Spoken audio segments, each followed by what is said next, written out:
I finished my master's degree in studying engineering, and I knew that I wanted to come back and do a PhD. Like I kind of felt my heart was in the academic world, but I didn't know exactly what I wanted to do it in. And my thought, my inclination was like, well, I'd much rather take a few years to both figure that out and then find the right program, because if you're going to become an expert in something, you might as well do it in something you really care about, or Right. at least make it the right thing.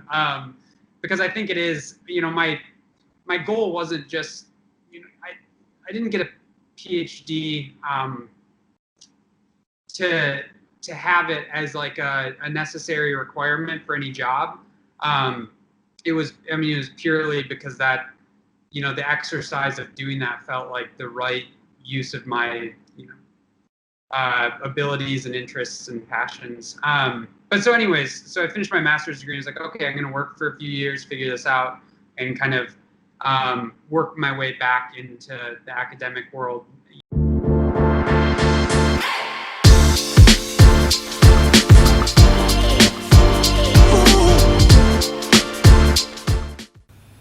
This episode of the Smart Athlete Podcast is brought to you by Solpre. If you're active at all, whether you're running or simply out walking for the day, you've probably experienced one of the number one problems that active people have, and that's chafing. Solpre's all-new, all-natural anti-chafe balm solves that problem while feeding your skin the vital nutrients it needs to be healthy. If you'd like to stop chafing once and for all and treat your body right, go to solpre.com to check out the anti-chafe balm today. That's SOLPRI.com. Welcome to the Smart Athlete Podcast. I'm your host, Jesse Funk. My guest today is currently a postdoctoral fellow at the University of Michigan. He has his PhD in kinesiology, but before that, he did both his bachelor's and his master's in biomedical engineering, so he has kind of a mixed background, which is pretty interesting. He also is a pro ultra runner. Welcome to the show, Geoff Burns. Thank you.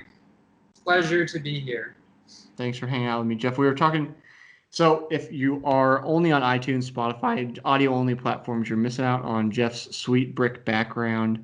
He was telling me he lives in a historic building. Can you give just a short rundown before we got going? Tell me about where you are right now. So I'm in a brewery. It's called the Central Brewery in Ann Arbor, Michigan, downtown Ann Arbor. It was one of the first buildings in town. It was built in 1860. So this lovely irregular brick behind me is now about 160 years old.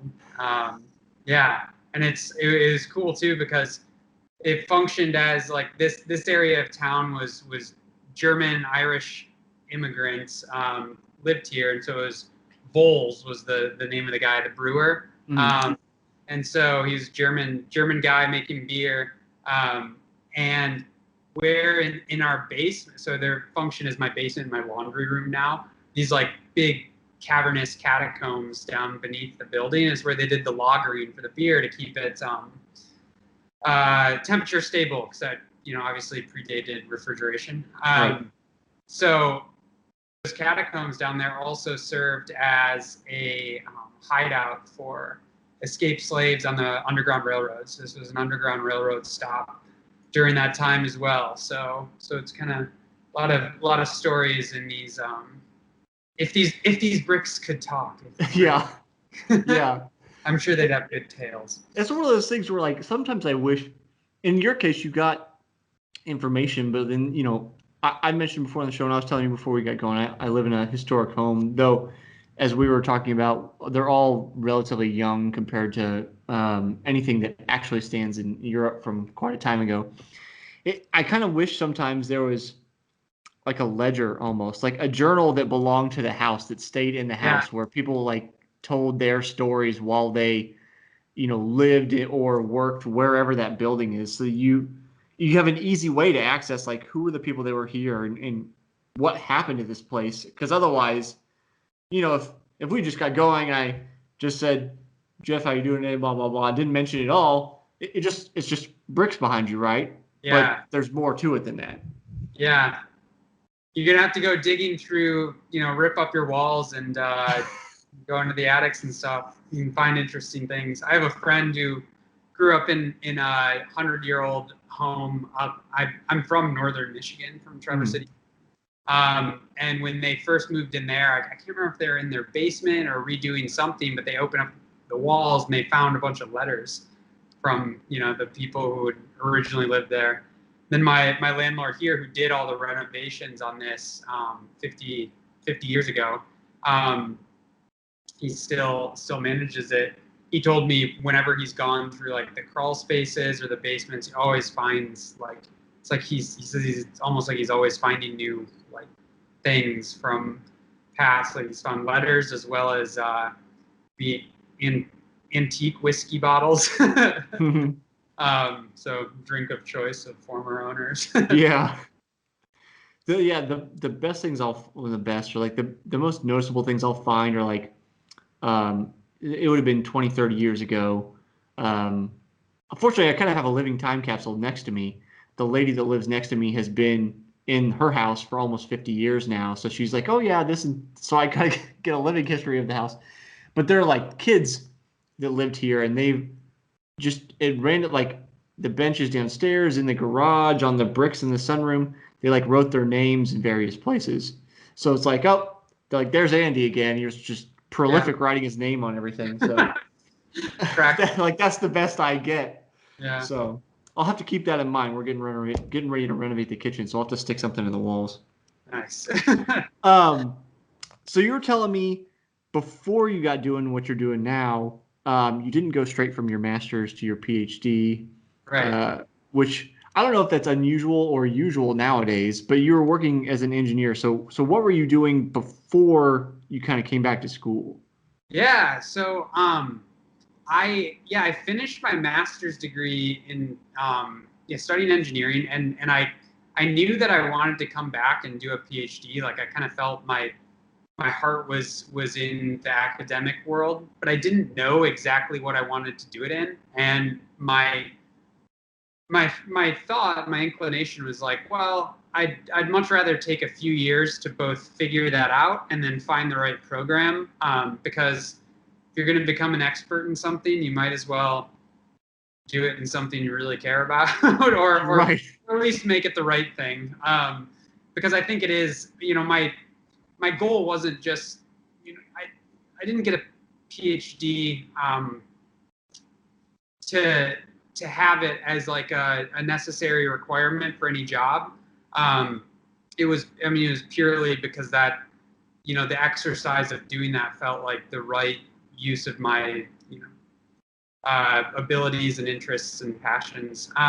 But so anyways, so I finished my master's degree. I was like, okay, I'm going to work for a few years, figure this out, and kind of work my way back into the academic world, as I kind of sniff out what the calling is. So, to answer your question, the first things I did actually between my bachelor's and master's degrees, I in addition to studying engineering, I also studied in our business school here at University of Michigan. I was a fellow in an operations institute, and so I did essentially a consulting stint for General Motors. I worked in Poland doing process optimization in one of their plants, vehicle assembly plants.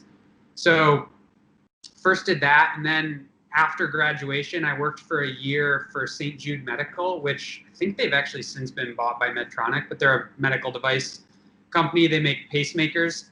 I was doing mechanical test validation and development. So any medical device, or and we were working with the leads of the pacemakers, so the long wires that kind of snake through your body and actually deliver the electricity to the cardiac tissue. I was designing and developing the tests on the assembly line to check the mechanical integrity and quality of the products before they went out, and that's kind of an FDA thing. So doing that kind of test method development, validation for FDA stuff was,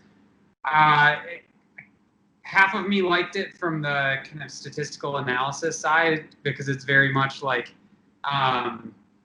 I mean, it's test method development of like reliability, repeatability, all that stuff. It kind of segued from some of the process optimization stuff I was doing, but the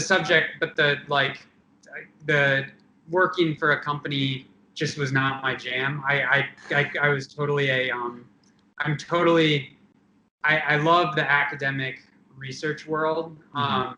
I don't think there's not a right or wrong. Like it's not like, oh, working for companies is terrible. No, like for some people and their goals and their interests, like it's awesome. Like the guy, and I think one of the reasons why I came back to the academic world even quicker than I anticipated was because I saw the passion that the guys that I worked with had for those devices and the products, and I just didn't have it. But I had, my passions lay in other areas. So luckily, I was able to then get a job back here at the University of Michigan in the Department of Orthopedic Surgery as a research engineer. So I was essentially an engineer helping the surgeons and the surgical residents with their their research outputs. And I was essentially a biomechanics research consultant, engineer, staff member for the department there. And I did that for 2 years, and that was an absolute privilege and joy. And it really informed, it wasn't directly related to the subject matter that I would do my PhD in, but it allowed me to work with the human body, which was, I think those 2 years that I did that was experience that very few people on the planet would get, because I was primarily working with cadaveric tissue. So I would actually go down to the hospital morgue to, harvest recently when people would pass away, if they would donate their body to, as we say colloquial, to science. I would go down and do kind of the harvest on those limbs if we needed them for research projects, bring them back. So through those 2 years, I was constantly, working with the human body, like in actuality.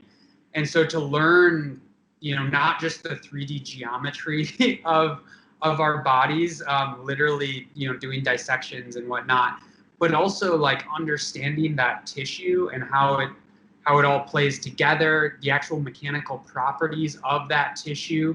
I just felt like I developed such a unique, intuitive understanding for our bodies and our systems, as they function from materials and mechanics standpoint, and kind of the geography of us. So that was really an absolute privilege. And doing that, I also got to work doing a lot of like canonical mechanical testing with, machines, whether it's like doing load deformation tests, different kind of classic mechanical testing regimes.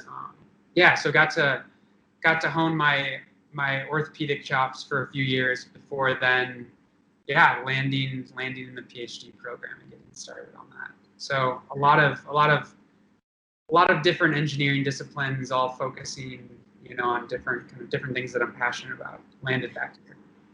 It's kind of interesting how people find their way. It almost seems like, I mean, as you tell the story, and maybe it's a matter of looking back and making it into a story, but it almost seems like, you only had to make a couple decisions to kind of find your way into the right groove, and well, obviously the first one being recognizing that you didn't have that same passion that the other guys did for the pacemakers, and it made me think about too how, sometimes like in your case, you're like, it was kind of interesting, but you weren't like passionate about it.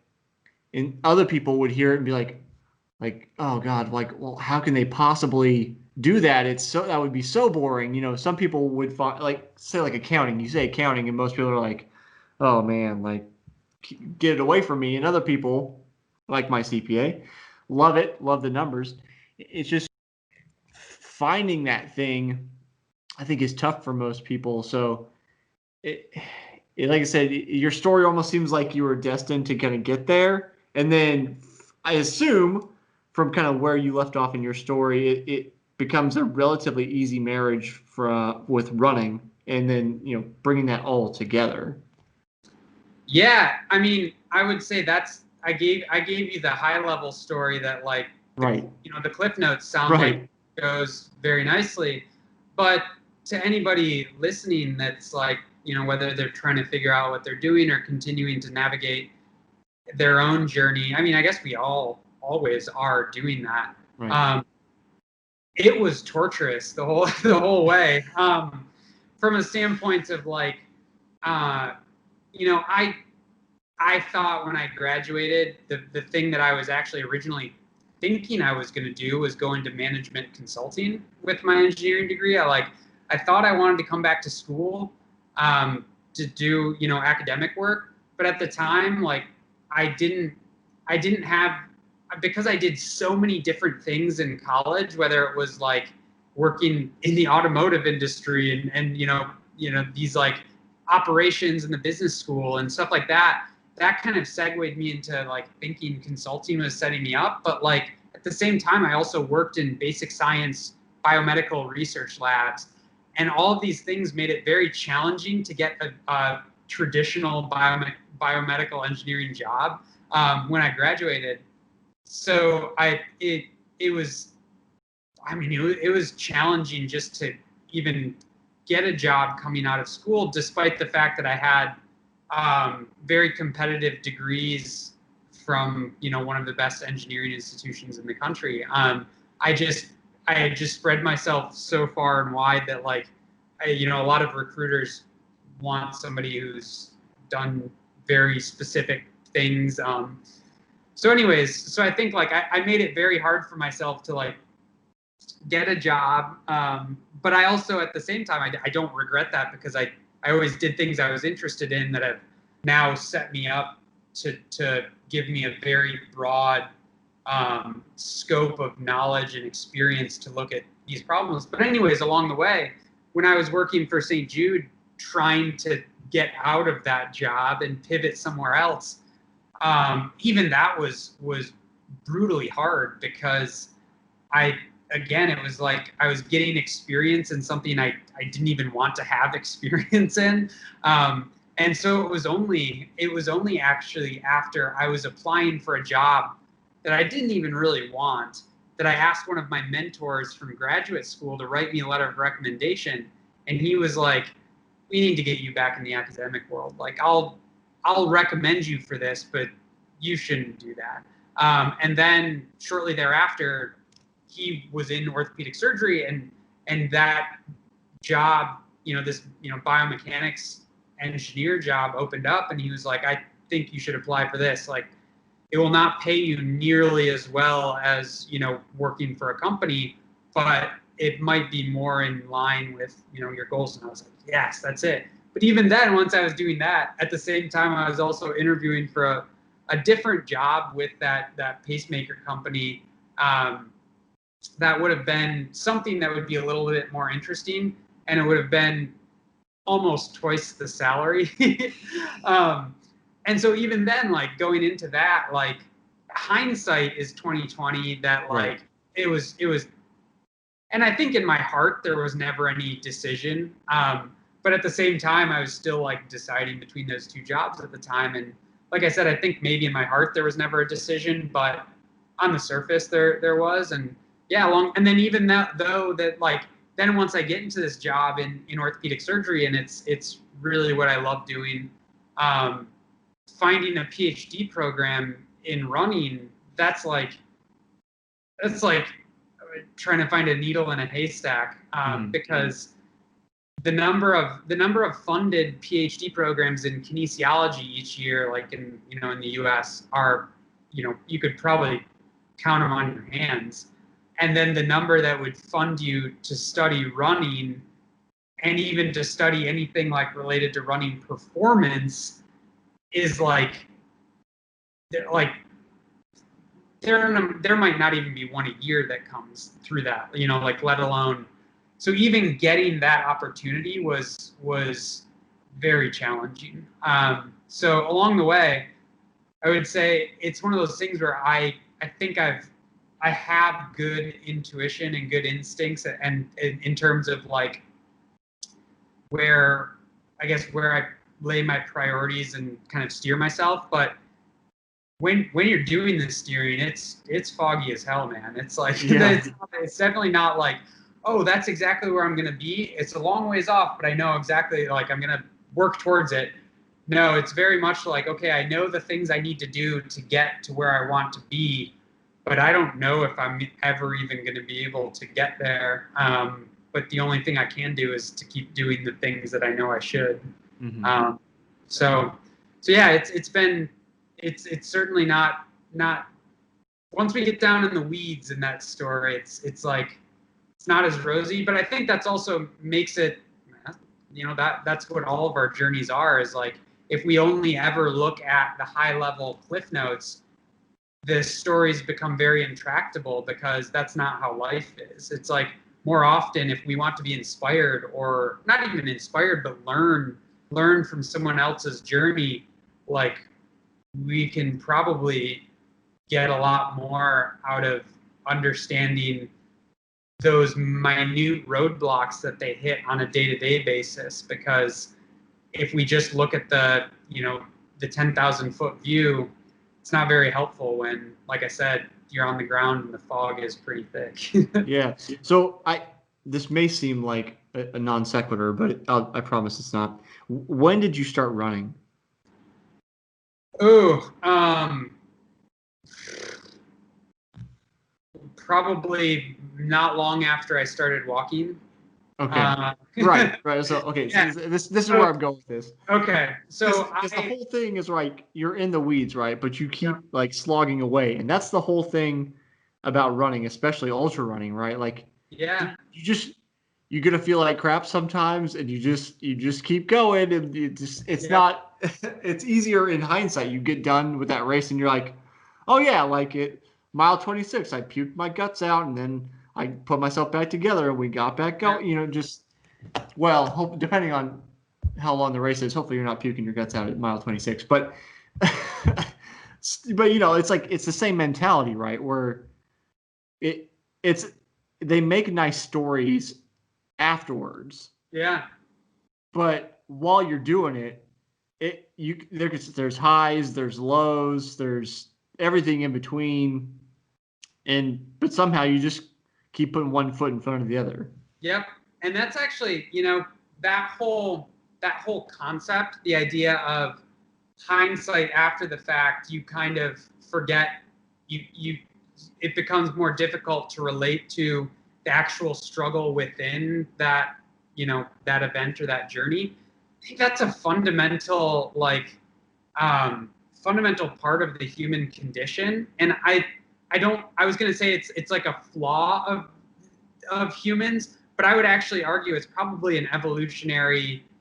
It provides evolutionary fitness from the sense that we decouple ourselves from the pain of a task, and I think it permeates everything. It's like it's that, the suffering in a race. We can never, or in, a hard interval section or any sort of training, I cannot sit here and recreate that level of discomfort in my mind of, the last, 85, what I felt at 80K of a 100K race. Mm-hmm. Those depths, that hell, I cannot I have an inability to know what that feels like sitting right here. When I'm like sitting right here thinking about a hard interval session I did, I cannot simulate the same emotional like struggle and psychological, we in running we always call it the pain, like fighting the pain.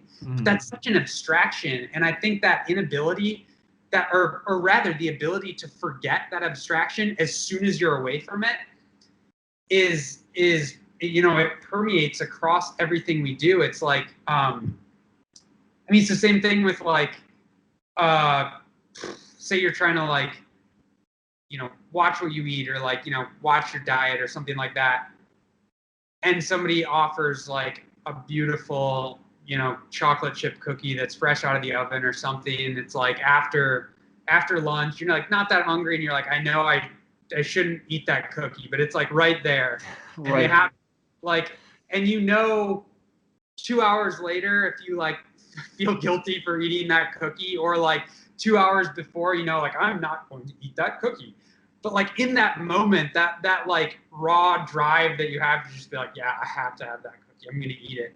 Like we can't put ourselves in the moment of those kind of like strange times of like I don't want to say stress, but like I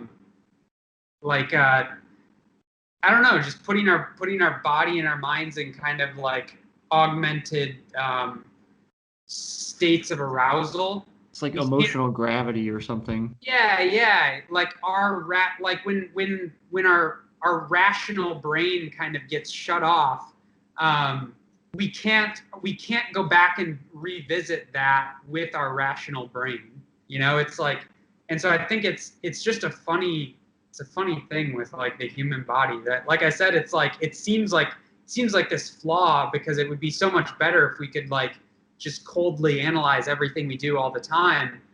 But I think it really is like an evolutionary adaptation, that ability to like forget our animalistic selves. Mm-hmm.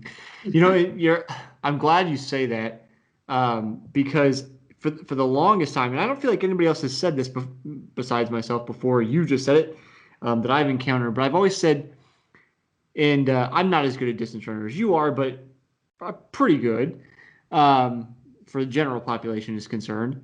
I would say the thing that makes me as good as I am, or able to achieve as much as my body can achieve, is my ability to forget how much it hurt yesterday.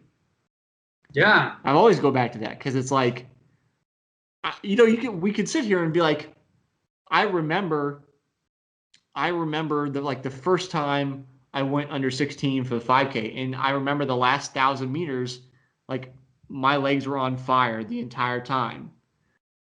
I know that it happened logically. I remember it, but I can't feel it. Right. There's that, like I said, emotional gravity, or that suffering in that moment, that's simply not recreatable analytically. Mm-hmm. And that goes with training too, right? Where if you have to push yourself to a certain depth in training, and you're exhausted, and then 2 days later you've got to do it again. Well, you can't be thinking about that thing. You have to forget that it hurt then, and just focus on, what am I doing right now? So it's like you said, I really think it is an adaptation to be able to forget and just say, this is what I'm doing right now. It doesn't matter whether it was good or bad before. Like, all I have is the present. Yep. And I think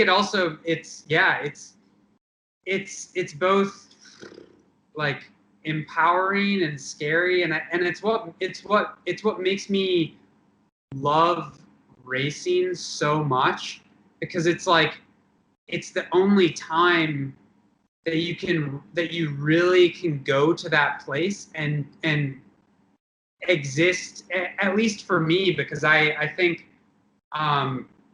maybe it's one of my talents, or in some cases it's probably a talent, in some cases it's probably a hindrance, but I think I have a strong governor, from a standpoint of like, I will not like, I don't go too deep in training or like anything like that. I'm very good at protecting myself, but races are the one time that I've like, I can rip that off, and the goal is to go as deep as possible. And I think it's kind of cool, because you really do go into that. It's almost like we all have a Jekyll and Hyde, like irrationality and rationality. And I am somebody who, in so much of my life, is so overly coldly rational and like analytic, that the race becomes that time that not even like I go into it thinking like, yes, I get to like rip that off, but just by proxy, by going there, you have no choice but to like have it ripped off. So you go into that state of like of just altered consciousness, and it's not. I don't think it's altered consciousness like thinking of like a runner's high or like having hallucinations. I just mean altered consciousness like Jekyll and Hyde from the standpoint of like you put yourself in such a state of like, again, if we think back to evolutionary terms, like almost like existential crisis. And to that point of, you know, trying to achieve a goal, or in the best sense, not even trying to achieve a goal, but trying to accomplish something in the moment, like beating somebody else, that you then, again, it's like, I always, one of the things that I kind of like mantra that I have in races that I think about is I always say like I'm going into wolf mode. And so like I think of like I'm stripping away and I'm just like I'm hunting and reacting.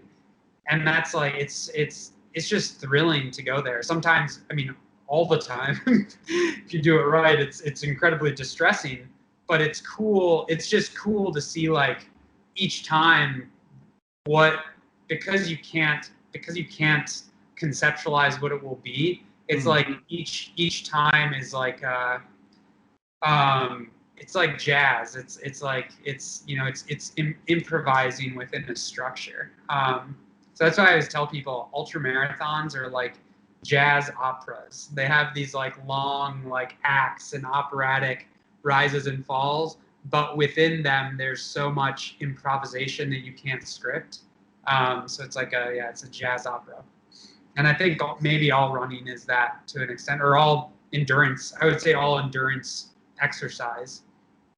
Yeah, it's, you know, you mentioned like stripping things away to get to that place, and I feel like that's a common thread anytime I talk to other runners or endurance athletes. It's like we try to figure out how to strip away the ego or the rational mind. Not necessarily the same thing, but it's like, so we're gonna go Shrek here. It's like we're layers. It's like we're an onion. Gonna peel back the layers of the onion. All alliums. Right.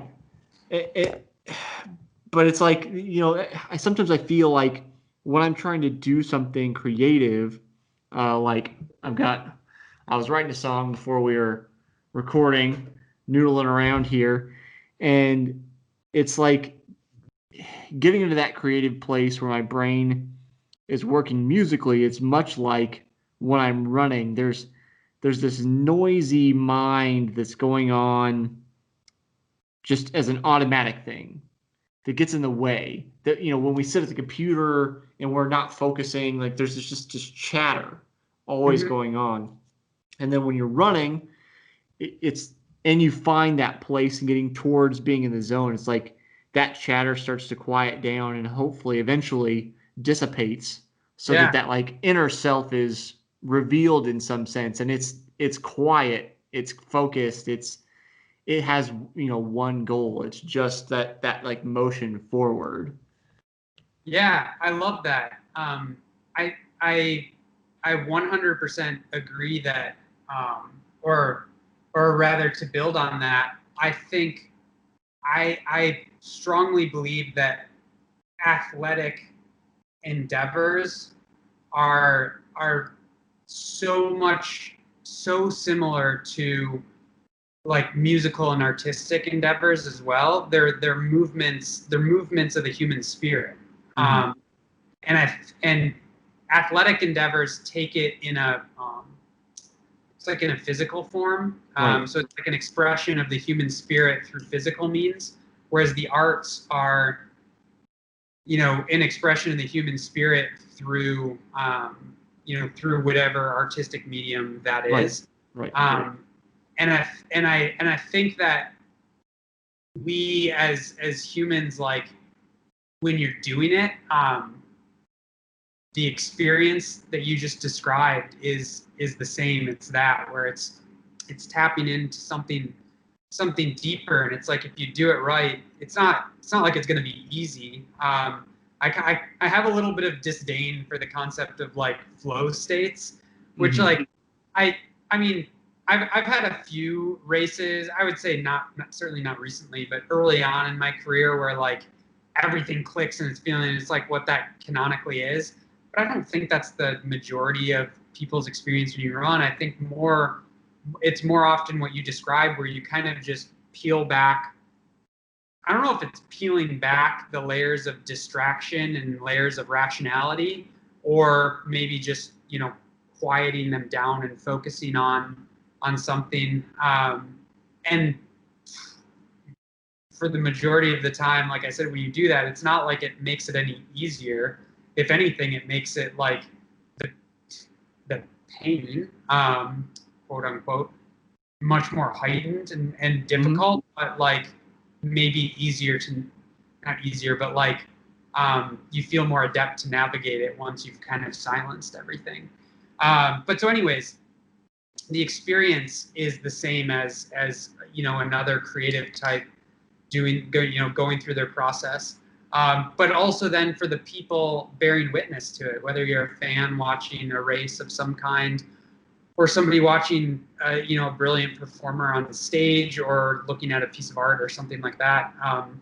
It's the same thing where you see their movement,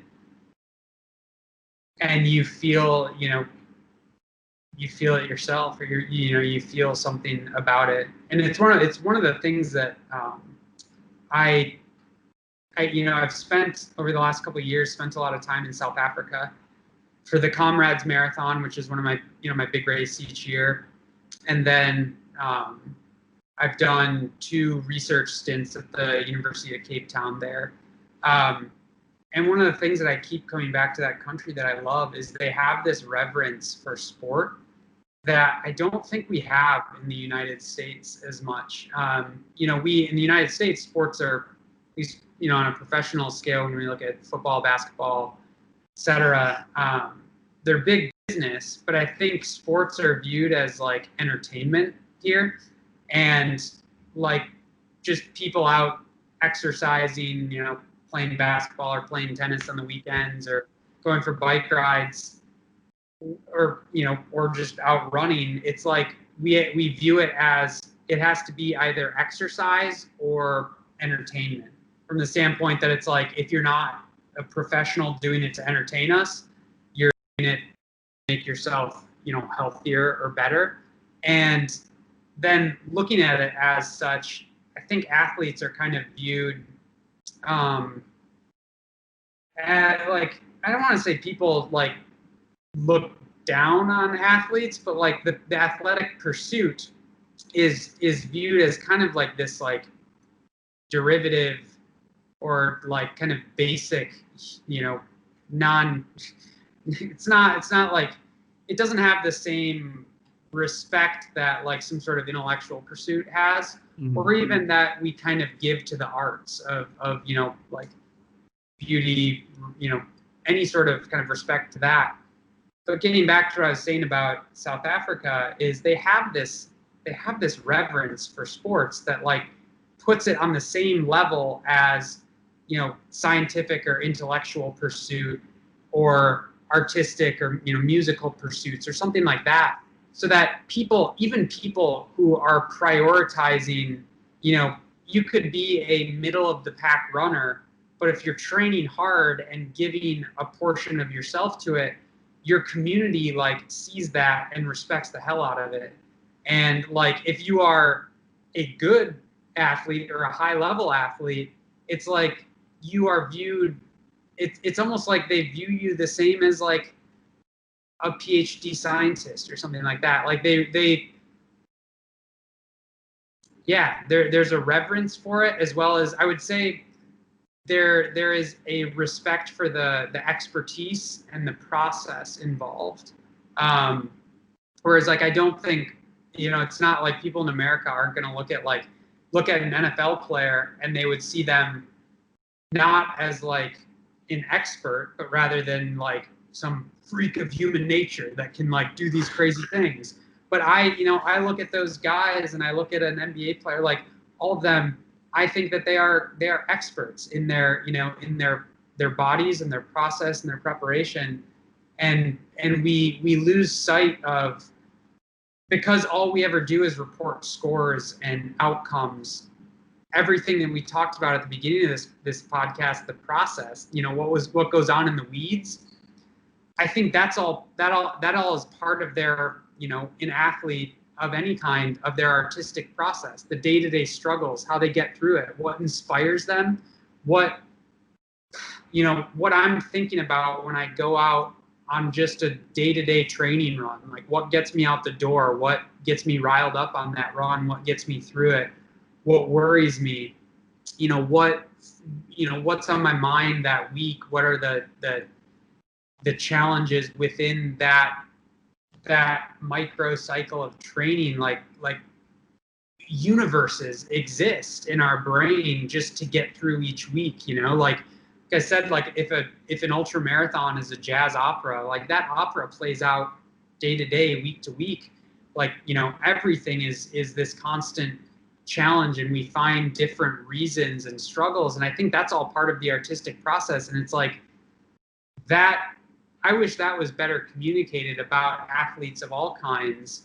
because right now we just have like, we view sports and athletics from a journalistic standpoint of, like I said, we just see results. And so that, then athletes are just essentially machines for producing these results.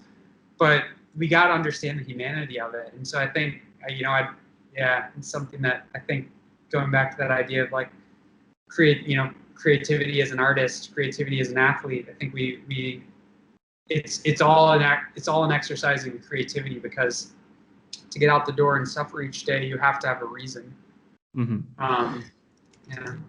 It's so, as you're talking about it, I'm thinking about like, how does I guess the North American culture or U.S. culture present athletics? And I immediately think about ESPN, and you get on ESPN, and it's sometimes they'll be guys or ladies on debating this person versus that person, but often it's like a circle jerk of stats.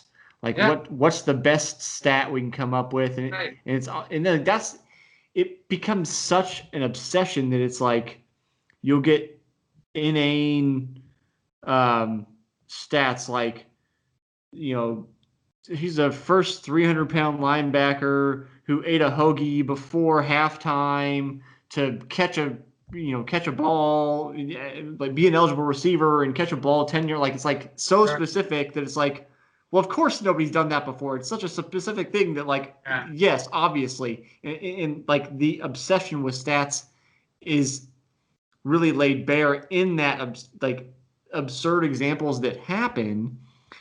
But I think part of the inability for us to, have that reverence is a little bit in our ability to relate, and then also in a lack of ability to articulate those skills. Like us sitting here trying to talk about the process and articulate the experience of peeling back the layers or quieting the mind just between ourselves, and we've both been through that, but we're even struggling to find the right, like the pinpoint language to say, like, this is the thing that we're talking about. And we understand each other because we've been through it. But if you think about, let's say like the NFL, because we like to give football players a hard time about just being dumb jocks, right? Which they're not. Maybe some are, but I think in aggregate, probably not. But even then, so I would, I'm gonna let you finish, but I want to say to that point, I think that's one of the biggest problems, is that we have this, we that dumb jocks, right? We associate intelligence with like academic intellect. But what I would counter that with is that, like, even somebody who can't, if they're not gonna, like, they're not a whiz at algebra or trigonometry, or like don't have a 1600 SAT vocabulary or something like that. I would say some of these guys have just absurdly beautiful and brilliant. I would say like athletic intelligence as well as like physical intelligence, of like the ability to read spatial situations, read games, read like just instincts, intuitions, but also reading their own body. So like you don't get to that level of sport or achievement without having a expert level ability to read your body. It's not necessarily a conscious thing, like you wake up and say like, this hurt today, like I should work on that. Or no, it's like a very intuitive thing, much like I think I have a very intuitive understanding of like statistical modeling and mathematics and things like that, that like just the way I think about things, some of those quote unquote dumb jocks have like understandings of bodily movements, body control, spatial awareness that like are beyond what anybody else has. And I think it gets back to that idea of like we fundamentally don't register that as like a form of intelligence, and I wish we would. Well, anyway. that's exactly where I was going, is that part of the difficulty is that these guys, I think like between us, it's easy for us to have a conversation about running because this is what we do. But like I have very little experience playing football, and by that I mean the last time I played football was probably like middle school. So like I don't know anything about the intricacies of the game. I can watch it on TV. I'm starting to see some of the patterns, but it's not the same in any sense of the word as if you took, like current top players, former top players, even referees. Like my brother's a referee, and the only reason he couldn't be an NFL referee is because he's not tall enough. So he got cut for that. But he can see things I don't see because he has that intelligence, that experience. But I think part of the issue with that pervasive idea about the dumb jock is that it's hard to articulate those things to somebody who, number one, doesn't have the experience, and then finding a common language. Yeah, I love that. Like if it's two quarterbacks talking to each other, they can probably say a few words and communicate something at a deep level that we would be like, I have no idea what just happened. Yeah. So you think about like a reporter on the sideline who often it seems like, and this just may be a media thing, it often seems like they try to put like a pretty blonde lady on the field to talk with the players, right? Yeah. Not always blonde, but as a stereotype. And she's clearly not played in the NFL. So she doesn't have the experience to talk to these guys at the same level that they're playing at. Yeah. So it'd be the same thing if you stuck me out there. Like I could probably talk to him, but it's not going to be a very interesting conversation for them because I can't relate on their level. Yeah. And I mean, that's one of the challenge. I mean, that could actually get to maybe one of the fundamental reasons why we have these viewpoints in why we view sports as, and athletes as we do, because, and this is going to go deep. This is like structural here, because the people who get the education and the quote unquote intellect to report on these things and to communicate on them are not the same people that have gone through it. And very rarely, the most common thing is like sometimes you'll have it's often you have former players come through and they'll do like commentary. And that I would actually I think that's almost more often than not helpful, and more often than not they're like not the right people to be doing that, because they have no training in communications or skills, on that front. So they understand their, whatever their subject matter on an intuitive level, but they're not skilled at communicating it at all. And so that can sometimes set us back. And then you flip it, people who are really good at communicating things, and maybe whether it's, brilliant journalists with great English degrees or going through like different, communications degrees and lots of experience and things like that, they fundamentally, haven't been in the trenches and experienced those things, that it's, they then also may be good at communicating, but fundamentally don't have the actual subject matter to communicate. And so if our whole media structure is set up on people who are able to communicate like the subject matter, but don't have any intuitive understanding of the subject matter, and people who have intuitive understanding of the subject matter, but don't have any ability or developed the ability to communicate. There's just this fundamental mismatch that we can never bridge that gap to bring people in. And I would say the one I always get back to this is like the shining example of where it's done well is my favorite sports writers of all time is Kenny Moore. And he was,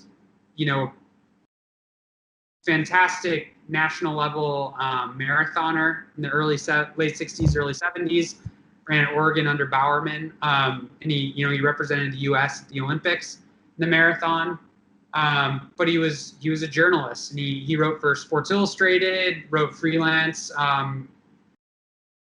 just a brilliant writer who also had been through the process. And so when you read his pieces on running, that's when I'm like, if we could have this for every sport, for all of running, this is what it is, because it's somebody who's been there, felt it, but also has, busted his chops in the trenches, in the pursuit, but also honed his chops in practice, like in the art of getting it. It's like we need good translators, right? Right.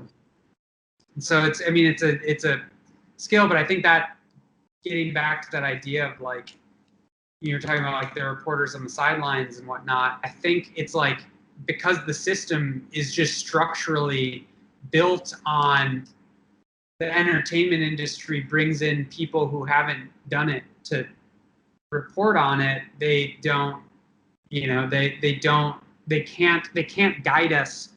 They can't take us along on the process because they haven't been through the process. But the people who go through the process aren't the ones who have like, the level of achievement that they have, gotten to that place to give them expertise in their skill and their athletic ability is almost mutually exclusive. It makes it almost mutually exclusive right. From like developing the skill to then communicate it back. So maybe just that concept of like the entertainment industry of sports, just gives us that gap, and we can't have our cake and eat it too. I feel like you are. I think every once in a while you are going to get somebody who comes back and can communicate those things, but I think it is going to be more rare. But I think maybe what we need to get away from too, and this is what's really exciting, is I think is getting back to that idea of like the stats and the Sports Center phenomenon. Is that's what all of those sports programmings have always been, what we were talking about earlier, where it's just that high level story. All they give you, Sports Center top 10. All that is just like clickbait, like right. Snapshots of what happened.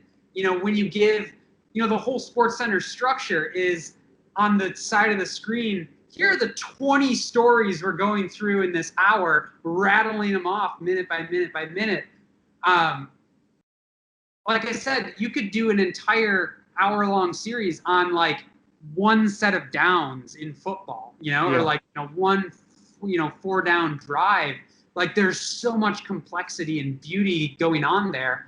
Not that you necessarily should, but like I think the like really compelling humanistic expertise side of the sport is in that, but the whole entertainment structure is built on, you know, stat, high level, high level, high level, you know, nothing in the weeds.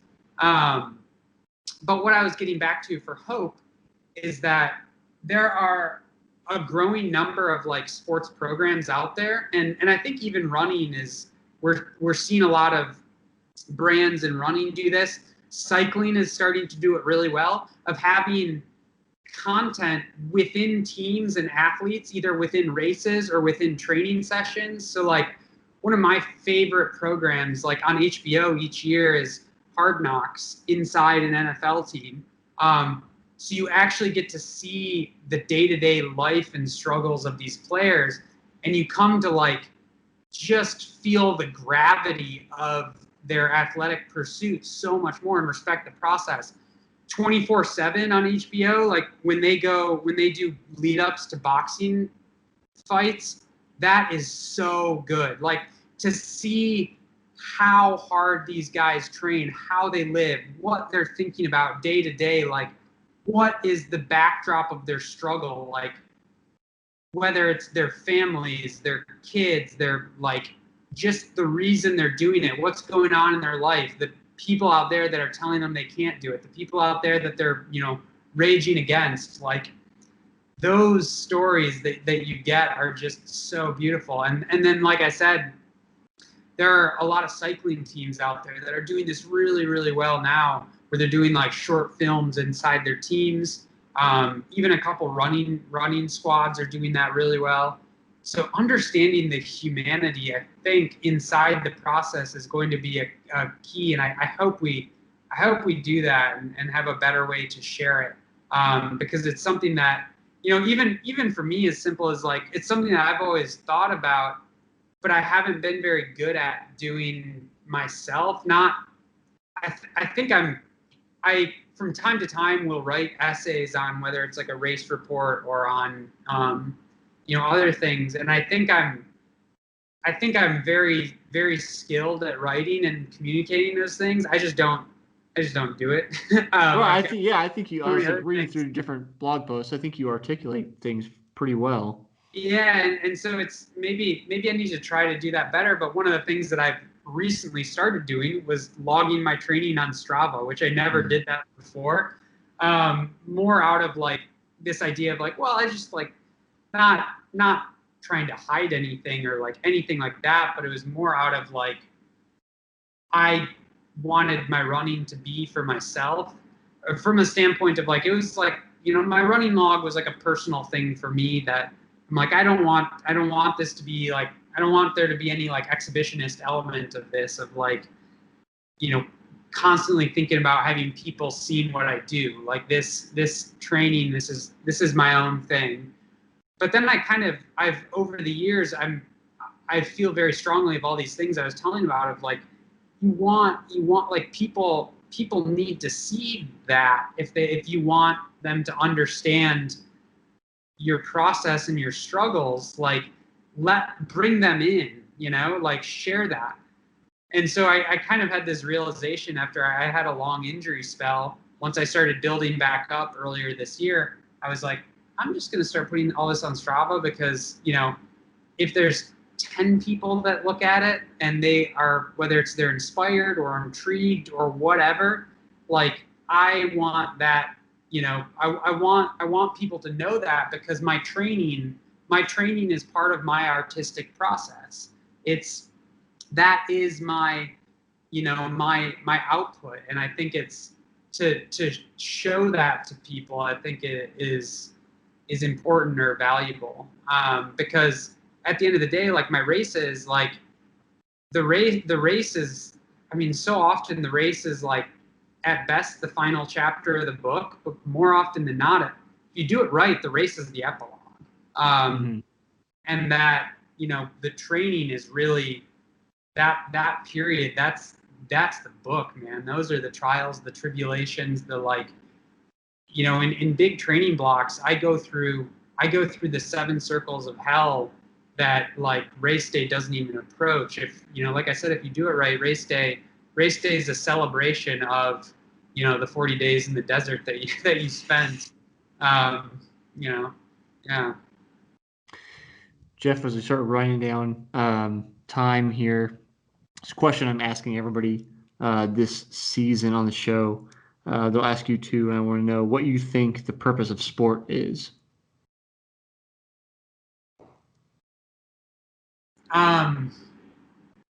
Man, you know, we got it. We kind of touched on it earlier, and I think I think the purpose of sport is,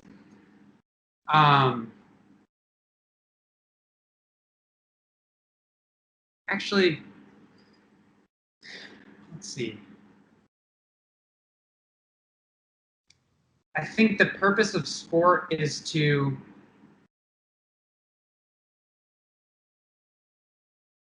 play out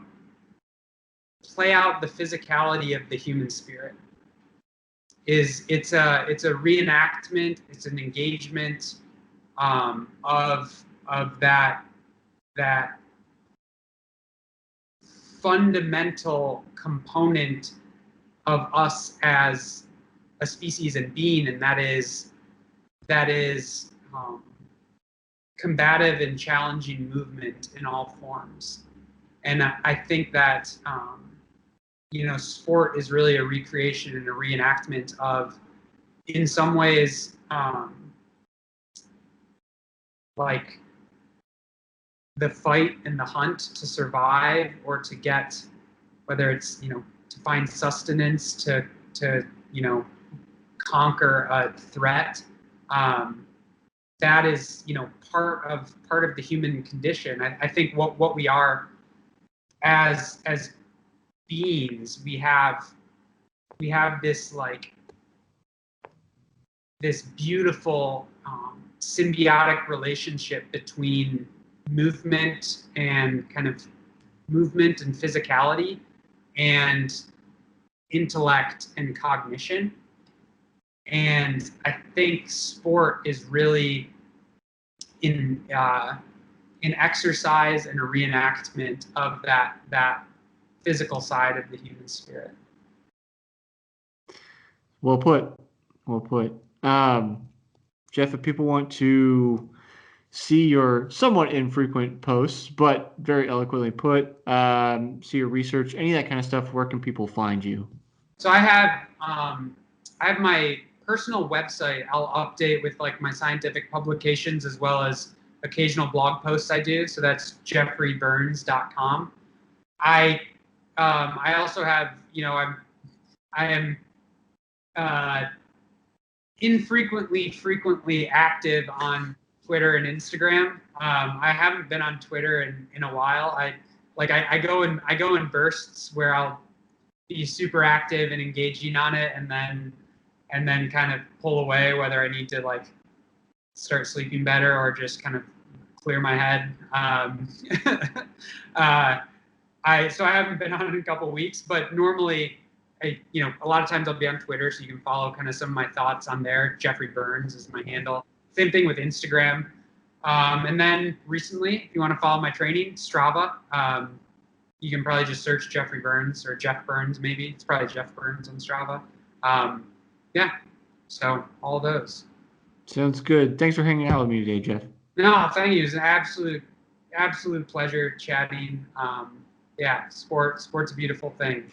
Fundamental exercise of the human spirit. Absolutely. Take care. All right. Thanks.